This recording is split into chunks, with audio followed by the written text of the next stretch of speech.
Linen کی قیادت میں 1917 میں روس میں انقلاب آیا جسے انقلاب روس کہتے ہیں، اور لینن روس کا حکمران رہا، سوویٹ رشیا کا بانی اور حکمران رہا 1917 سے لے کر 1924 تک۔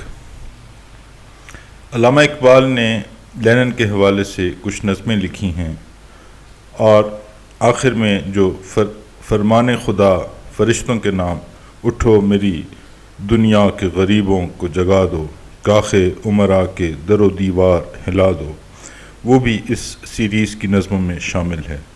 تو جو پہلی نظم ہے وہ ہے لینن خدا کے حضور میں، یہ بال جبریل میں ہے۔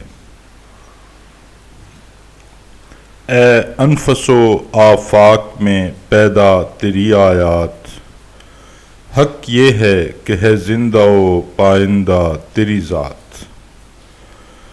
مارکسسٹ ایڈیالوجی کو چونکہ وہ لینن فالو کرتا تھا، تو اس میں ایتھیسٹک جو اوور ٹونز تھے، جو اس کے آسپیکٹس تھے، اس حوالے سے علامہ اقبال سمجھتے ہیں کہ linen believed in the existence of God. He was not an atheist, but he had serious reservations on the way the poor were treated by the rich, or the haves treated the have-nots.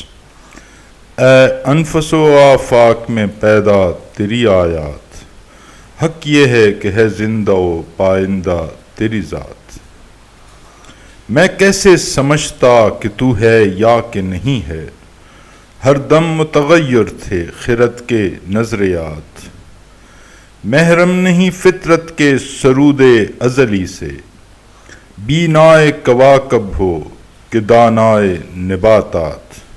کوئی astronomer ہو یا کوئی botanist ہو، بینائے کواکب ستاروں کو دیکھنے کی نظر رکھنے والا، کو سمجھنے والا، دانائے نباتات، نباتات کا ماہر، وہ محرم نہیں ہیں فطرت کے سرود ازلی سے۔ آج آنکھ نے دیکھا تو وہ عالم ہوا ثابت، میں جس کو سمجھتا تھا کلیسا کے خرافات۔ ہم بندے شب و روز میں جکڑے ہوئے بندے، تو خالق آثار و نگارند آنات۔ ایک بات اگر مجھ کو اجازت ہو تو پوچھوں، حل کر نہ سکے جس کو حکیموں کے مقالات۔ جب تک میں جیا خیمہ افلاک کے نیچے، کانٹے کی طرح دل میں کھٹکتی رہی یہ بات۔ گفتار کے اسلوب پہ قابو نہیں رہتا، جب روح کے اندر متلاطم ہو خیالات۔ وہ کون سا آدم ہے کہ تو جس کا ہے معبود، وہ آدم خاکی کہ جو ہے زیر سماوات۔ مشرق کے خداوند سفیدان فرنگی، مغرب کے خداوند درخشندہ فلسات۔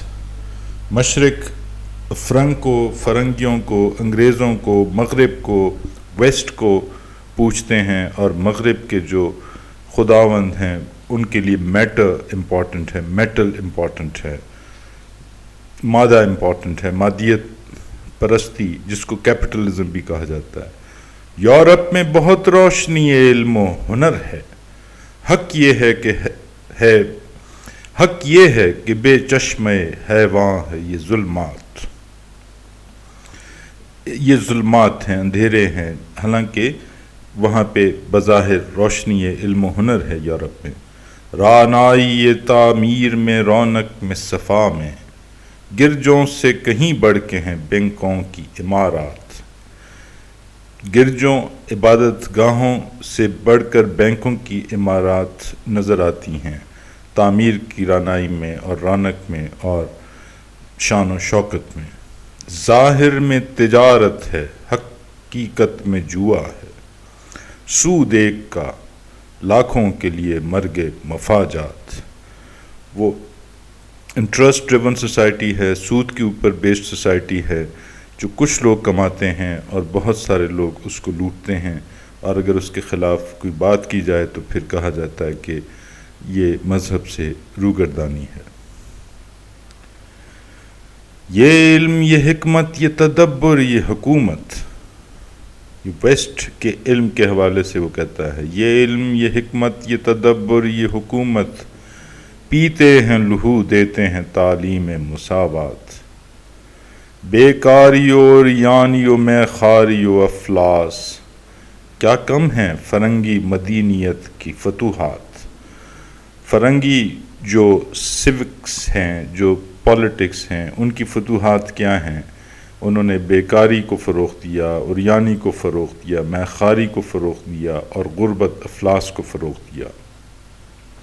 وہ قوم کے فیضان سماوی سے ہو محروم، حد اس کے کمالات کی ہے برق و بخارات۔ جو آسمانی رازوں سے واقف نہیں ہے، وہ قوم اپنے کمال سمجھتی ہے کہ اس نے بجلی پیدا کی اور اس نے بخارات سے بہت سارے نئے ایجادات کیے۔ ہے دل کے لیے موت مشینوں کی حکومت، احساس مروت کو کچل دیتے ہیں آلات۔ انڈسٹریلائزیشن نے اور اسلحہ سازی نے احساس مروت کو کچل کے رکھ دیا ہے۔ آثار تو کچھ نظر آتے ہیں کہ آخر تدبیر کو تقدیر کے شاطر نے کیا مات۔ میں خانے کی بنیاد میں آیا ہے تزلزل، بیٹھے ہیں اسی فکر میں پیران خرابات۔ چہروں پہ جو سرخی نظر آتی ہے سر شام، یا غازہ ہے یا ساغر و مینا کی کرامات۔ تو قادر و عادل ہے مگر تیرے جہاں میں ہیں تلخ بہت بندے مزدور کے اوقات۔ کب ڈوبے گا سرمایہ پرستی کا سفینہ، دنیا ہے تیری منتظر روزگار مکافات۔ کب ڈوبے گا سرمایہ پرستی کا سفینہ، سرمایہ پرستی کیپٹلسٹ سوسائٹی کا سفینہ کب ڈوبے گا، کہ کشتی کب ڈوبے گی، دنیا ہے تیری منتظر روز مکافات۔ یہ وہی جو فیض کہتا ہے کہ لازم ہے کہ ہم بھی دیکھیں گے وہ روز، وہ دن کہ جس کا وعدہ تھا، روز مکافات۔ پھر علامہ اقبال ہی نے فرمان خدا میں جو پہلا شعر لکھا ہے وہ یہی ہے کہ اٹھو میری دنیا کے غریبوں کو جگا دو، کاخ عمر آ کے در و دیوار ہلا دو۔ شکریہ۔